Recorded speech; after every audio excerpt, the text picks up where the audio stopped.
Hi guys, welcome back to my channel. I recently got a letterboard and this is what I put on the letterboard. Like, Netflix, if you're watching this, please give me my spin-off right now. As in the words of Pekka, I'm begging you.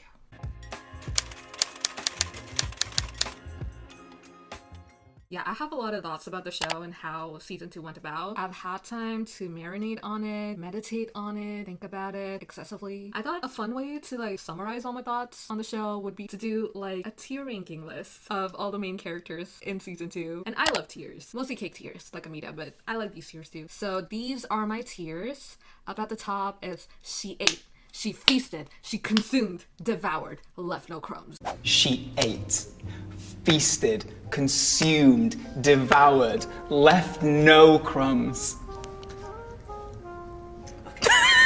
You know, the best of the best, the creme de la creme. They understood the assignment and left no crumbs. Okay, in second tier we have mother is mothering y'all. Mother is mothering y'all. One like.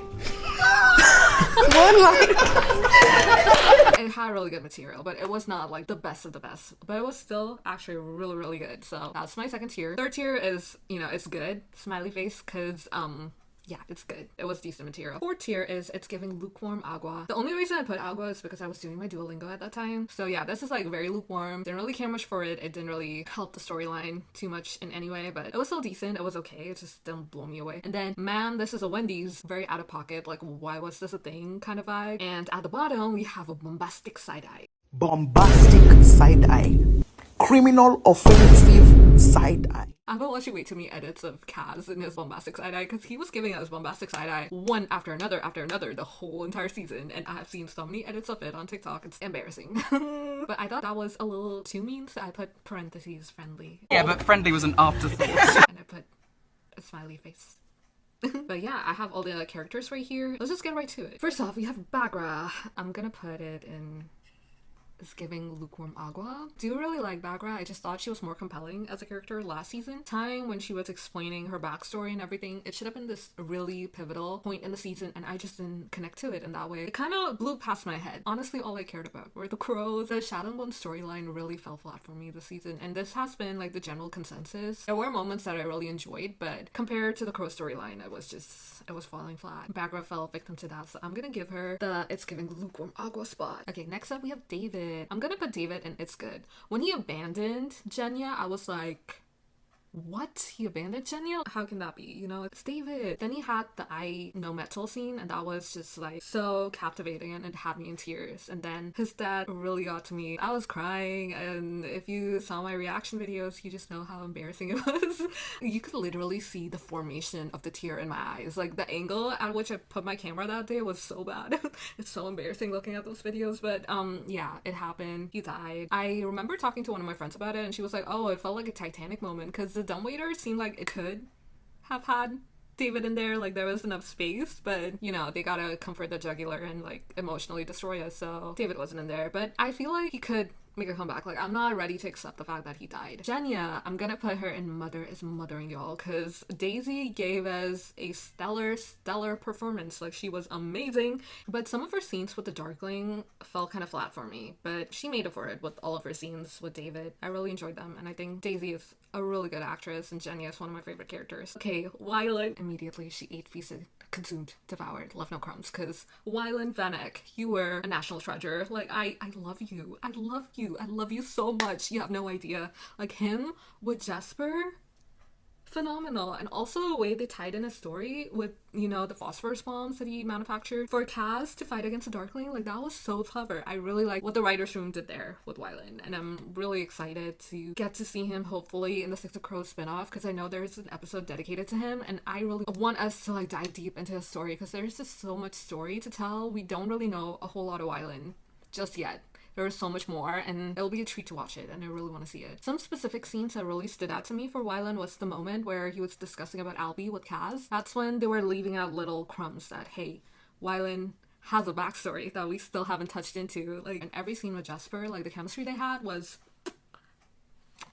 so freaking good. So freaking good. Oh, the butterfly scene. I thought that was so funny. Like he was just out there being this ADHD baby, like just like looking at the flowers and getting so freaking distracted. The rest of the crows are like freaking dying, and wylan is like, ooh, butterflies.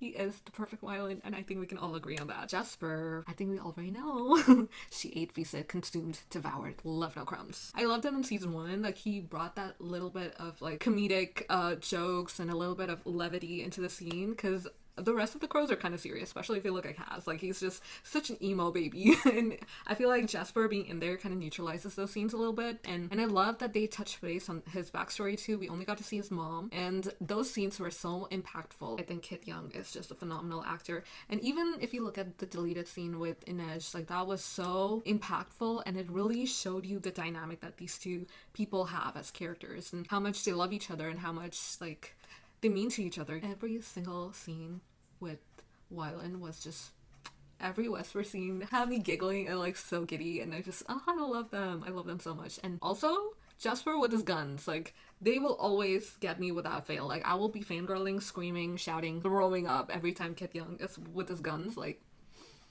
he looks so good. He looks so freaking good. Like who gave you the right to look so good, sir? Matthias, people are gonna come for me. I'm gonna put him in It's Good. I kind of want to put him in It's Giving Lukewarm Agua, but I didn't feel lukewarm agua-ness with his scenes. I'm gonna put him in It's Good.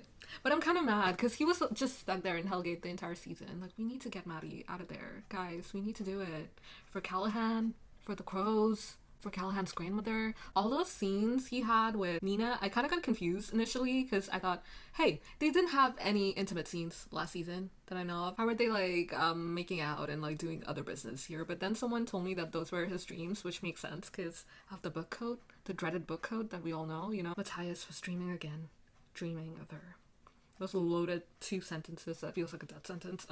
We all know that, right? So yeah, I understand why the writers decided to do the things they did, because they were trying to save up all the good material for the Six of Crows storyline. But that means like his storyline this season wasn't really giving it. Also, his interaction with Pekka is honestly a good direction, I would say. I don't know what they're gonna do with Matty, but I hope he gets out of that dreaded prison because I'm tired of Hellgate. Okay, I don't know what this person's name is. I just call her the Darkling's minion, which is kind of mean. Also, she was in the House of the Dragon. Like, she played Damon?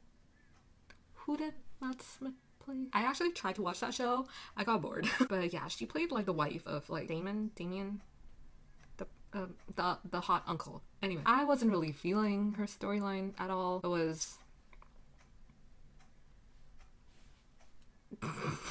I'm trying to be nice. I don't want to be mean, but her storyline was kind of cringe. So I'm gonna put her in Man This a Wendy's because her storyline just seemed out of whack. Like, why was it there? I put Sancta Neyar. I know she's not like a pivotal like character in the storyline, but I still wanted to put her there because she really left a lasting impression on me. I loved her addition. I loved the way they connected the Saint story into the storyline for the season. I think she was freaking phenomenal, and she left quite the impression on me. She left me teary-eyed. Like, I was crying, screaming, throwing up because of this teeny little scene she had. She like packed a punch, and that's why I have her on my list. And I'm gonna put her in Mother is Mothering Y'all because it's like, Neyar, you are mother. Also, all of her fight scenes, like they were amazingly choreographed. Like, she was giving, you know? She was giving. Nikolai. I loved Patty Gibson as Nikolai. I haven't seen Patty in anything else. I know a lot of people hate him because he played like Clancy or something in The Darkest Minds. I haven't seen that, and he was also in the OA, and people have like preconceived notions from seeing him in those shows, and thankfully I haven't seen those shows. I have no idea what he does in there, but I freaking love this man. I think he's the perfect Nikolai. He's also the perfect Sturmhond. I keep saying Sturmhond. He's the perfect Sturmhond. I feel like he was seamlessly introduced into the cast. I really liked his intro scene with the crows. Like, I did not see that coming. When the camera like shot up to him, I was like, it's Nikolai. I'm gonna put him in Mother is Mothering Y'all because I freaking love Patty Gibson now. Also, I want to say about the minion, she felt like poor man's Zoya. She kind of looked like Zoya in so many scenes. I'm sorry, guys. I don't want to be this mean, but like, she's also Squalor, right? Like, she felt like a poor man's Zoya. That's just my unfiltered thoughts on that. Okay, Nina. Freaking love Nina. She's one of my favorite crows ever, and I think she was amazing. I love the fact that she called people out on their BS, especially with Kaz. That tavern scene when Kaz is telling people, oh, this is a plan, and then Nina like freaking goes off, gets waffles, and she has all the deets to how to do this mission, and that's why we love her. Nina is such a great addition to the crows this season. Like, my girl, I freaking love her. And also that scene in Shuhan where she called Kaz waffles. Like, I need more scenes of Nina with Kaz. Like, I want her to call him out on all of his bullshit. Like, it's just so freaking hilarious. Like, Nina, my girl, I freaking love you. I freaking love you. The only complaint I have is that she didn't have enough scenes with Matty. And even if she had scenes that were like very distressful and in freaking Hellgate, I wasn't living for that. But still, she is mother, and mother is mothering y'all. One like. You have Pekka Rollins. Ooh, I think I'm gonna put Pekka in. It's good, but he could very well be mother is mothering y'all, because I feel like he was the best villain this season without a doubt. And I know he's gonna be more menacing if we go into the Six of Crows spinoff, because Kaz came for his son. Something tells me he's gonna target Inej, because Kaz made this personal. He's very nuanced, and I really like that. I feel like his kind of manipulation makes a lot more sense compared to the Darkling, because you could see how subtle he is in manipulating people. He's not very like aggressive, but he knows exactly what buttons to push to get a person to do what he wants them to do, and that is so intriguing to see. That's what makes him a really good con artist who has made his living off of, you know, leeching off of people essentially, and that's how he has Hellgate in his pocket immediately. Like, this man holds a lot of power, and I love to see him wreak havoc in the spinoff, and I cannot wait to see what the writers have in store for him. So Pekka's storyline is a really good storyline that I'm looking forward to. So I gotta fix my hair. Like, what the heck in Bob is this? Tamar. Okay, Tamar, I have to put in mother is mothering y'all, because oh my gosh, that intro scene with her and Tolya had me gagged. I think one of my favorite lines of hers was when she said Ravka wants to fight, and she had her axes in her hand. Like, that scene had no business being so freaking good. Tamar, a really good addition to the cast, I have to say. I just wish there was more of Tamar, and I wish she got to do like more hands-on stuff. She wasn't utilized to her maximum potential. Like, that's the vibe I got. She was still amazing, and that's why she's going in Mother is Mothering Y'all, the Darkling. The Darkling stands are gonna come for me. They're gonna want to murder me for this. Just know that I'm sorry, okay? I think we're gonna need our first entry into the bombastic side-eye. It's just parentheses friendly, okay? Like, I'm trying to be nice. I love Ben Barnes, I really do. I've been in love with him since Prince Caspian came out, and I was 10 years old when that came out. Like, I have been a huge fan of this man for a very long time. But his storyline was not giving anything. Like, all he did this entire season was freaking cough. Don't lie to me. You know that's the truth. It's fine. It's fine. The Darkling stands are gonna brand me the new heretic, but truth had to be said, guys. I'm sorry. I'm sorry. I wanted him to be a little more menacing, you know? I feel like he had the bandwidth for that, and he could have gone like entirely berserk. Like, maybe, who can I think of who's like an insane villain? Like Ivar the Boneless from the Vikings. I mean, he's a little too much, but maybe like a toned down version of Ivar the Boneless. And he could have had little moments of vulnerability. I can never say that word. But you know, when he like touches into his humanity with Alina, I feel like those scenes could have neutralized, you know, the menacing parts had they wished to introduce that. I don't know. He was not very convincing as a villain this season. Like, I was not feeling it. Every time they had one of his scenes, I'm like, gosh, here we go again. He's gonna cough a bit more. Fun. It was not it, Bessie. It was not it. That's all I'm gonna say. Bombastic side eyes to you, sir. Not to Ben Barnes, to the Darkling. I want to mention that because I know all the Darkling stands are gonna come for me. To that I say, fine, make me your villain. Fine. Make me your villain. Tolya.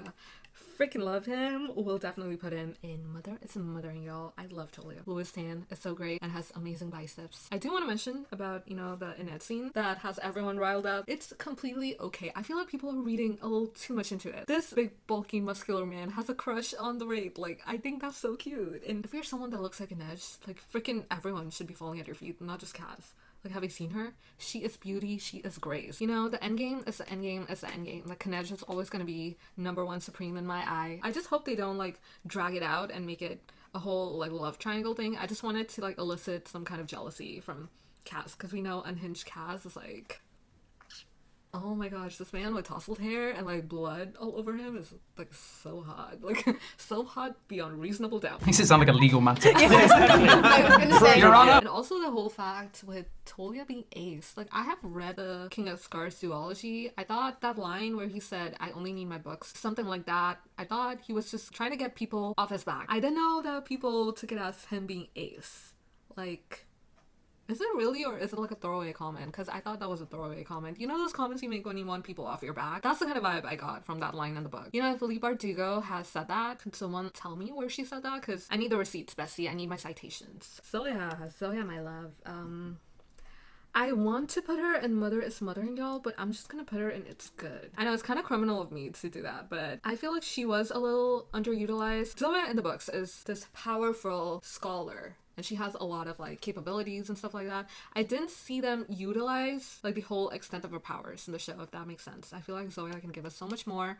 And I know when season 3 rolls out and she has the scenes with Nikolai, she's immediately going to the first year. I just know it because I love Zoya, and she has an incredible backstory that they still haven't tapped into. They need to get into all of it. Like they have to. I need to see it. Zoya is amazing, but she was underutilized in my opinion. Like they could have had better scenes with her. She's very like in the middle of Mother is Mothering Y'all, and it's good. So I'm gonna put her up there in the front. Okay, next one. Nadia, she had good material, I would say, but I still felt like she was underutilized. Like her scenes with Alina were really cute, and I loved her scenes with the brother, like when they teamed up and they like did stuff together. I really like that. And also her scenes with Tamar were so freaking cute. Adrik, I'm gonna put him in It's Good too. They could have done more with him, I feel like. I loved his scenes with his sister. Like, they would have, like, a little banter going around. And I really like that because I have a brother who's younger than me. So Nadia and Adrik's dynamic kind of reminds me of me and my brother. So it's kind of sweet. And I really like that. You know what? I'm going to do Mal after Alina. Okay, Alina, my love. I loved her in season 1. Let me preface this right at the get-go. I loved her in season 1. But season 2, there were scenes that I absolutely loved of hers. And there were scenes where I'm like, this is so out of pocket. Like, why? I'm gonna put her in I'm gonna put her in It's Giving Lukewarm Agua. I'm so sorry if you're an Alina fan. I'm so sorry, but her scenes with Mel at times kind of fell flat. They had me in the beginning though. I thought their scenes were cute. There were instances where she had more chemistry with Nikolai than she had with Mel. Some things were so like out of pocket, like the fact that she slapped Nikolai after he like tells people like, hey, I'm not just a privateer, I'm also a prince, and she just downright slaps him. Like that was so like, what? Like why did she do that? It didn't make a whole lot of sense to me. And also her dynamic with Mel, like when she was fighting with Mel after Mal's disappearance, which was so sad. Like this man disappeared and no one freaking cared, not even Alina. I mean, she was looking for him, but when he comes back she's like all mad at him, and I'm like, Alina, girl, like what's up with you this season? I freaking loved you last season, but this season was just not it. But I loved what they did with her in the last episode when she had like the corruption arc. I'm like, okay, things are finally getting more interesting now. I'm excited to see what they do with her, but this season Alina kind of fell flat for me. I'm so sorry. Mal, okay, this is an unpopular opinion, but I liked him better than Alina and Bagra too. We're in quicksand right now. There were some parts that I didn't understand, like his disappearance. No one freaking cared, and when he came back, still no one freaking cared. Ooh, his friendship with Nikolai, I feel like that had a really good arc, and they just became like buddies. Like I was living for that bromance, and that bromance had more chemistry than his romance with Alina. I'm trying to understand if his disappearance was like purposeful. Did they really want to show us that no one really cares about Mal? Like not even Alina? Like was that done on purpose to show us that Mal has been nothing but the supportive like boyfriend, and Alina just didn't really appreciate that, and that's why that compelled him even more to like go out and do his own thing after the whole Murzost killing in the field thing that happened. But I love the fact that he's taking on the role of Sturmhond. I feel like that was very smart because we couldn't have Nikolai be in two places. You know, he had to fix a lot of things in Ravka, but he also needed eyes on, you know, other parts of the grishaverse, you know, like in Shuhan and all that stuff. It was really smart of him to give Mal the reins and be like, hey, you can do this because you want that life. I personally love the fact that he was fighting back with Alina. I feel like his perspective just made more sense because he has been nothing but supportive. That's just a healthy thing to do, but if you're not being appreciated for what you're doing, that's also not great. That's why I didn't really like certain things that Alina did. Like she was very like one-track minded, doing her own thing, but she didn't really value Mal as much as I would have liked to see.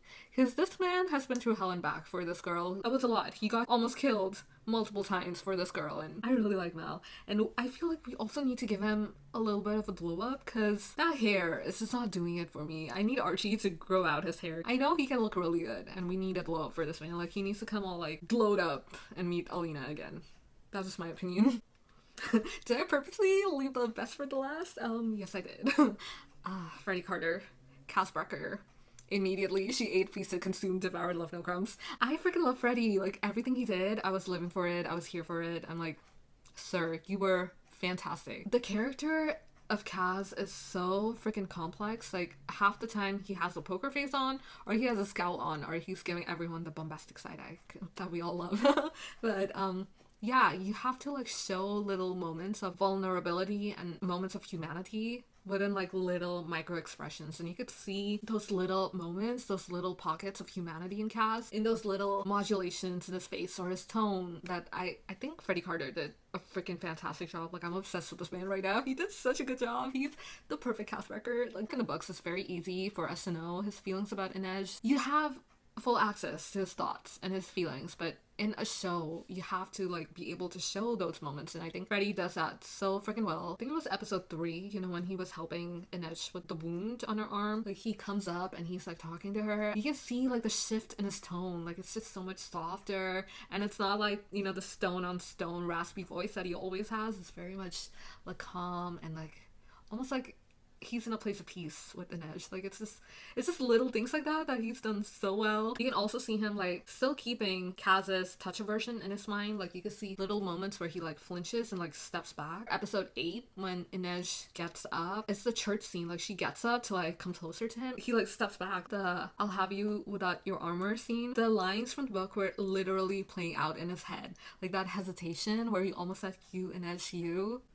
He was like one of the best this season. Last but not the least, definitely not the least, my Suli queen, Inej, the OG recipient of "she ate, feasted, consumed, devoured, left no crumbs." Amita, Suman, you are a legend. We need to get that spinoff so we can get into Inej's backstory. And the way in which Amita has been talking about the spinoff, I just know there's really good material out there for Inej. Like, I just know it. I have that feeling in my bones. That's why she wants it to happen so badly, because we will be in for a treat if that actually happens. I just cannot wait to see what they do and how they choose to approach this story and how it's explored. Some really good things are in store, and I really want to see it like right now. I remember episode 3, it was during the wound scene. As tells her that, you know, Pekka Rollins killed his brother, and you can see like the immediate shift in her tone. Like, she like gets on the same wavelength as him by the way she speaks. When she says, "Then we destroy him," like, that tone, it sounds deadly, but it's also so calm. It's the rape to a T. I have nothing but absolute admiration for Amita Suman. Ma'am,